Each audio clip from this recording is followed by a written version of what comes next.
বিগত কয়েকদিন ধরে একটা মোটিভেটেড ক্যাম্পেইন করে সমাজ মাধ্যম নিউজ মিডিয়ায় ছড়ানো হচ্ছে কৌস্তব বাগচি বিশাল বড় ভিলেন, ডাক্তারদের মেরেছে, নার্সদের মেরেছে, মেডিকেল স্টাফদের মেরেছে।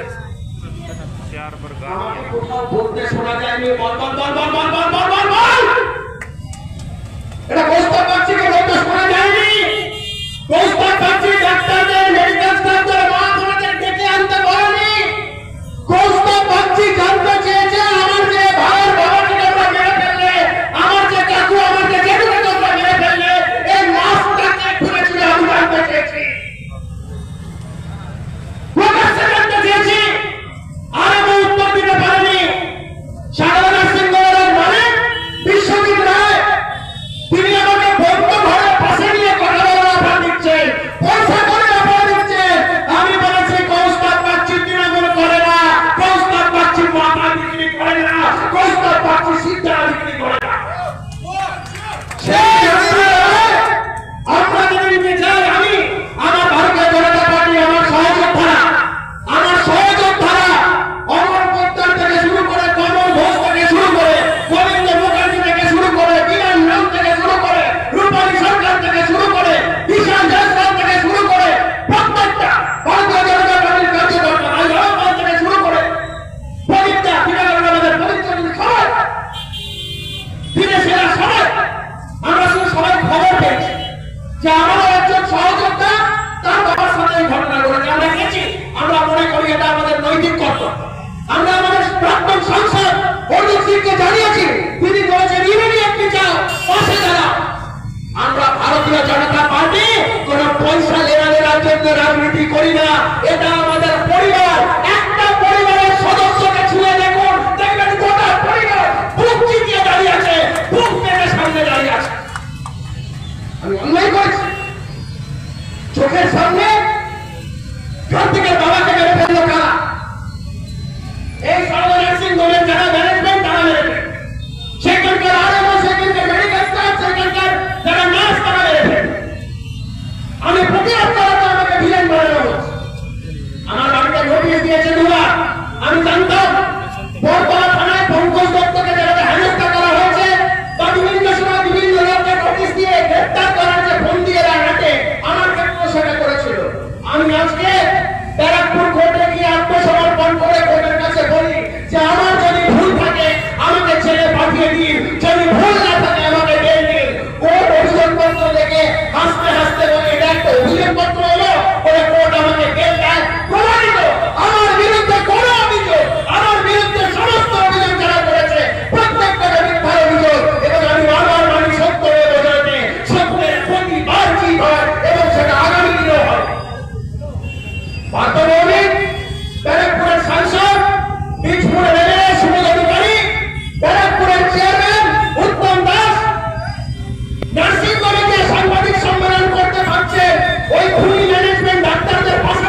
হবে না। আমরা কোনো কিছু ভুলিনি। ভোট পরবর্তী যে সন্ত্রাস, সেই ভোট পরবর্তী সন্ত্রাসে আমাদের নারায়ণের পূজারী সরকারের বাড়ি আমরা ভুলবো না, আমাদের বিরানব্বই সরকারের উপরে অত্যাচার ভুলবো না, ভোটের দিকে আমাদের কার্যকর্তাদের বলা আমরা ভুলবো না, অমল পদ্মারের মাথায় 22টা সেনাই আমরা ভুলবো না, গোবিন্দ মুখার্জির পিঠে লাঠি আঘাত আমরা ভুলবো না। আমরা প্রত্যেকটা ইঞ্চিকে মনে রাখবো। সাথে সাথে এটাও মনে রাখবো যে আমার বাড়ির সামনে এসে যারা ভূতের ক্যাম্পার করে গেছে তাদের প্রত্যেকটা মুখ চিহ্নিত করে রাখলাম। সময় বড়ই বলবান, চিরকাল কারোর সময় সমান নাহি যায়। এই যে ব্যারাকপুরের চেয়ারম্যান, আপনারা আমার অতীত জানেন, শুধুমাত্র চেয়ারম্যান হয়েছে বলে আজকে কোটি কোটি টাকা কামিয়ে বেড়াচ্ছে। একটা জুতোর দোকানে জুতো পড়াতে একটা কাজ করে হলে কাজ করতে মাসে 10,000 টাকা রোজগার করার জন্য ছিল না, তারা আজকে বড় বড় কথা বলছে। চেয়ারম্যানের কাছে 900 টাকার অ্যাপ্লিকেশন করেছে, 900 ডলার। চেয়ারম্যান বলছে 900 মানে কি বল বল ল্যাট্রিন। চেয়ারম্যান বলছে 900 রাত্রিবেলা ঘটি কাটা হবে। এই তো হচ্ছে আমাদের চেয়ারম্যানের অবস্থা। তাই এদের মুখোশ টেনে খুলতে হবে। আমার বাড়ির সামনে যে অসভ্যতা এরা করেছে, আমি মনে করি বাংলার মানুষের জবাব। আর যারা এই অসভ্যতাগুলো করেছে, বিশেষ করে মহিলারা, তাদের উদ্দেশ্যে বলছি, আমার এই লড়াইটা কিন্তু আপনাদের জন্য। আমি মনে করি যে তৃণমূলের সমস্ত কর্মী সমর্থক তারা সবাই কঠিন। আপনার বাড়িতে যখন কোনো মুমূর্ষু রোগী অসুস্থ হয়ে এই সারদার মতন করে নার্সিং হোমে ভর্তি হবে, যখন দেখবেন তাদের উপরে কোনো অন্যায় অভিযোগ হচ্ছে, কথা দিয়ে গেলাম আপনার দলে কেউ না থাকলেও এই প্রস্তাব পাচ্ছি আপনার জন্য বুক ছিটিয়ে লড়াই করবে। কারণ আমরা ভারতীয় জনতা পার্টি করি, আমরা নরেন্দ্র মোদী পার্টি করি। এই কয়েকটি কথা বলে সবাইকে আবার বলবো, আজ থেকে আমরা সবাই আমাদের সোশ্যাল মিডিয়া হ্যান্ডেলে boycott Sarada hospital hashtag campaign চালাবো। ব্যারাকপুর জুড়ে সাধারণ মানুষের আনন্দ, বহু সাধারণ মানুষ আমাকে বলেছে আমরা ব্যারাকপুর জুড়ে পোস্টার ফেলতে যাই সারদা নার্সিং হোমকে বয়কট করার জন্য, এবং গোটা ব্যারাকপুরের মানুষকে এই সারদা নার্সিং হোম থেকে দূরে রাখতে হবে। কারণ তাদের নিজেদের প্রিয়জনকে আরো তারা হারিয়ে ফেলবে। এই কয়েকটি কথা বলে সবাইকে প্রণাম নমস্কার জানিয়ে বক্তব্য শেষ করছি। ভারত মাতা কি!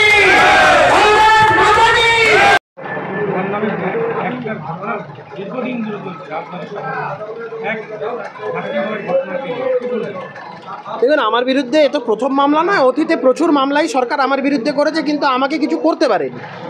আমি এই সারদা নার্সিংহোমের ঘটনাকে কেন্দ্র করে একটি প্রতিবাদ করাতে আমি সেখানে গেছিলাম। তার কারণ হচ্ছে আমাদেরই পার্টির এক কার্যকর্তা তার বাবাকে total negligence on the part of the doctors and medical staff, সেই ভদ্রলোক মারা যান।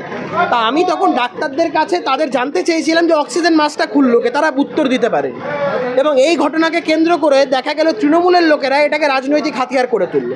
যে সারদা নার্সিংহোম ব্যারাকপুরের বহু মানুষের ক্ষতি করেছে, যে সারদা নার্সিংহোমের বিরুদ্ধে স্বাস্থ্য দপ্তরে একাধিক অভিযোগ এবং তাদের বিরুদ্ধে বেশ কিছু অভিযোগ এখন অবধি পেন্ডিং, সেটা নিয়ে বিচার হচ্ছে।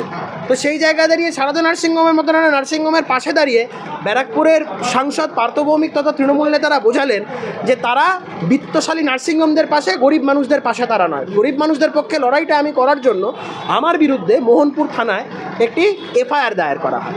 সেই এফআইআরে আমার বিরুদ্ধে কোনো স্পেসিফিক এলিগেশন নেই, কিন্তু আমাকে পুলিশ নোটিশ পাঠালো সম্পূর্ণভাবে রাজনৈতিক উদ্দেশ্য প্রণোদিতভাবে আমাকে হ্যারাস করার কারণে। দুবার পাঠিয়েছে, কিন্তু আমি জানতাম পুলিশ আমাকে থানায় নিয়ে যেটা করতে চাইছিল, আমাকে হেনস্থা করা এবং হয়তো বা আমাকে গ্রেপ্তার করা, তাদের একটা অভিসন্ধি ছিল। তাই আমার এটা মনে হয়েছে যে আমি কোর্টের কাছে গিয়ে ভলেন্টারিলি সারেন্ডার করে আমি কোর্টের কাছে বেল প্রেয়ার করব। কোর্ট যদি মনে করে যে আমাকে বেল দেবে তো দেবে, কোর্ট যদি মনে করে আমি দোষী আমাকে বেল দেবে না।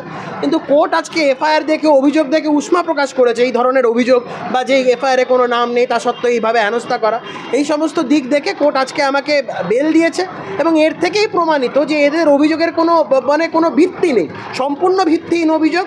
এবং আমি বারবার একটা কথা মনে করি, সত্যের জয় চিরকাল হয়, সেটাই আজকে হলো।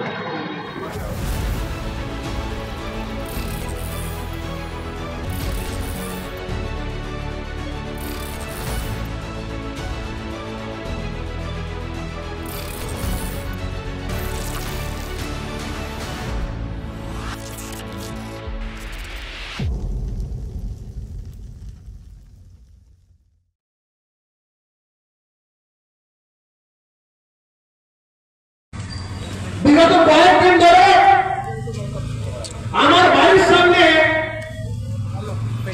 চোর শুরু হয়েছে। যখন একটা চোখ ছাড়ের জন্য সরকার আমার সাথে ভোটের ক্ষেত্রে চালু করতে সরকার দু এক ফোঁটা বৃষ্টি পড়ছে, সব মেঘগুলো পালিয়ে যাচ্ছে। আর আমরা ভারতীয় জনতা পার্টি করি দেখুন, গোটা বিকালটা বৃষ্টি হলো, তাও আমরা এখানে দাঁড়িয়ে একটা লোক বাড়িতে নিয়ে দিই পারি। টিভি মিডিয়ায় অনেকে দেখাচ্ছে আমি নাকি বিশাল বড় অন্যায় করেছি, আমি নাকি ডাক্তারদের শাসিয়েছি, হসপিটালে ভাঙচুর করেছি। ঘটনাটা কি আপনাদের জানা দরকার। আমাদের মধ্যে যিনি তার নিজের বাবাকে হারিয়েছে সে কার্তিককে বলতে পারে। এই কার্তিক আমাদের ভারতীয় জনতা পার্টির কার্যকর্তা, এই কার্তিক এই সামনেছে। এই কার্তিকের মুখ থেকে আপনারা শুনবেন এই সারদা নার্সিং হোমে, সেই সারদা নার্সিং হোমের বিরুদ্ধে স্বাস্থ্যসাথীর টাকা জালিয়াতি করার জন্য তাদের স্বাস্থ্যসাথীর লাইসেন্স বাতিল হয়ে গেছে। সেই সারদা নার্সিং হোমের বিরুদ্ধে কোটি কোটি টাকা পেনাল্টি করে বসে আছে রাজ্যের স্বাস্থ্য দপ্তর। সেই স্বাস্থ্যসাথী, সেই সারদা নার্সিং হোমে গুণগান গাইছে কারা? তৃণমূলের নেতারা। সেই সারদা নার্সিং হোমে কার্তিকের বাবার কাছে সাথে কি করেছে আপনারা 2 মিনিট শুনুন, তারপরে আমি আমার বক্তব্য। আমাকে তখন 8:30 9টা বাজে তখন সারদা থেকে ফোন করা যে আপনি কোথায় আছেন। আমি নিচে বসে আছি, বললো আপনি উপরে আছেন। আমি ওপরে গেলাম, ওপরে গিয়ে যখন আইসিইউর সামনে দাঁড়িয়ে আমাকে প্যাকেজের ঘটনা বলছে। আমার প্যাকেজের পরে শুনবো, আপনি আগে আমি আমার বাবাকে দেখি। আমি ভেতরে ঢুকে আইসিইউর ভেতরে ঢুকে আমার বাবাকে দেখি মাস্ক খুলে বসে রেখেছে। আমি বাবাকে জিজ্ঞাসা করলাম, বাবা মাস্ক কেন খুলে রেখেছে? বলছে আমি খুলিনি, ওরা খুলে দিয়েছে। তখন আমি বললাম, বাবা কষ্ট হলে মাস্কটা পরে নিও, কষ্ট হলে মাস্কটা পরে নিও। বলছে ওরা অক্সিজেন সিলিন্ডার অফ করে রেখেছে। এবার তারপর নার্সটা আমার কাছে আসে, বলে আপনাকে বাইরে রাখছে, আপনি বাইরে আসেন। আমি তখন বাইরে যাই, তখন আমাকে প্যাকেজের কথা বলে ডিপোজিট দেওয়ার কথা বলে।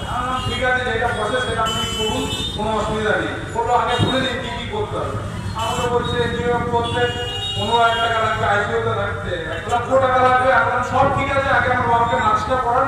আমার বাবা বলছে যে আমার বাবার কষ্ট হচ্ছে, শ্বাস নিতে কষ্ট হচ্ছে, বুকে ব্যথা হচ্ছে। ওরা শোনেন না, ওরা বারবার আমাকে প্যাকেজের কথা বলে। আমি বললাম ঠিক আছে, আমি বললাম চলুন কী করতে হবে তাড়াতাড়ি করুন, আর আমার বাবাকে মাস্কটা পরান। ওরা না শুনে আমাকে সই সাবত করানো শুরু করে। আমি সই সব করি।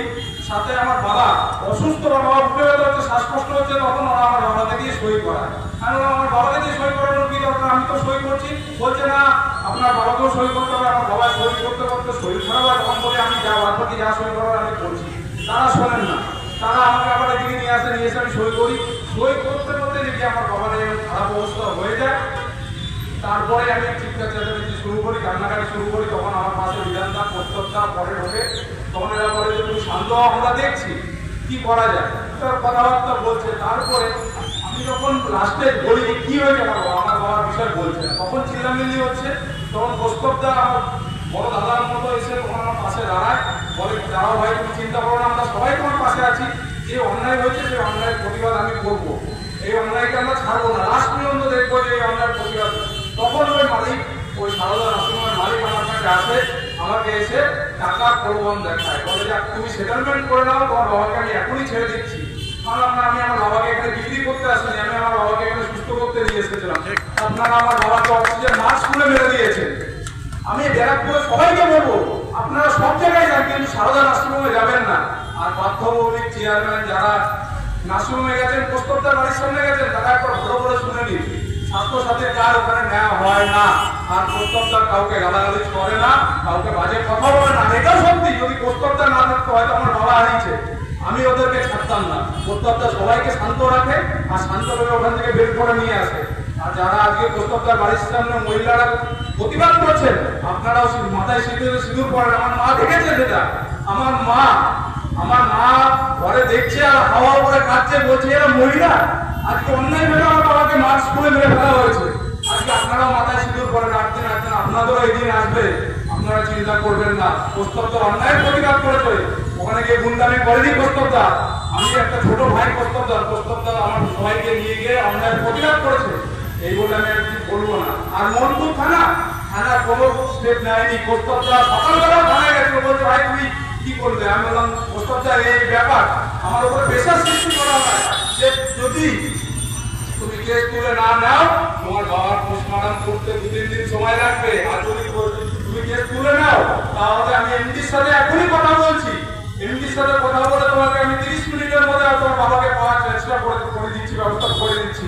তখন বিধানদা যখন বলে যে আপনি লিখিত দিন এই কথাটা, তখন বিধানদাকে ধমকায় ভেতরে যে আরে তোর নাম কি, তোর নামটা বল আমাকে, তুই কোথায় থাকিস। তারপরে আমি বললাম ঠিক আছে, এখন আমি আমার বাবাকে আগে নিয়ে যেতে চাই, আমি 3 দিন 4 দিন অপেক্ষা করতে পারবো না, আমি আমার বাবাকে নিয়ে যেতে চাই। তারপরে তো প্রস্তাবদা সবসময় আমার পাশে ছিল, প্রস্তাবদা কাউকে নোংরামি করেনি, প্রস্তাবদা আমার পাশে ছিল। আমি এইটুকুই বলবো, আর যারা অন্যায় করছেন প্রস্তাবদার বাড়ির সামনে দাঁড়িয়ে, তারা বলবো একটাই কথা বলবো, আপনারা তৃণমূল কর্মী হতে পারেন, কিন্তু আপনারা ভালো করে জানুন ওখানে স্বাস্থ্যসাথীর কার্ড নেওয়া হয় না। আপনারা এতবার বলেন যে স্বাস্থ্যসাথী স্বাস্থ্যসাথী, স্বাস্থ্যসাথীর কার্ড নেওয়া হয় না, ওখানে ঢাকা। আমি বাবাকে সকালবেলা ঢোকাই, প্রাথমিক পরে ডিপোজিট করতে দেরি করি, আমি বিকেল 4:55 সময় ডিপোজিট করি। আমার বাবা মারা গেছে তখন 10:30 টাইম দিয়েছে, আমি যখন লাস্ট সই করি আমার বাবার দিকে অবস্থা খারাপ, তখন টাইম দেখে আমি ওখানে লিখি, তখন 10টা বাজে। স্বাস্থ্যসাথীর কার্ড ওখানে নেওয়া হয় না।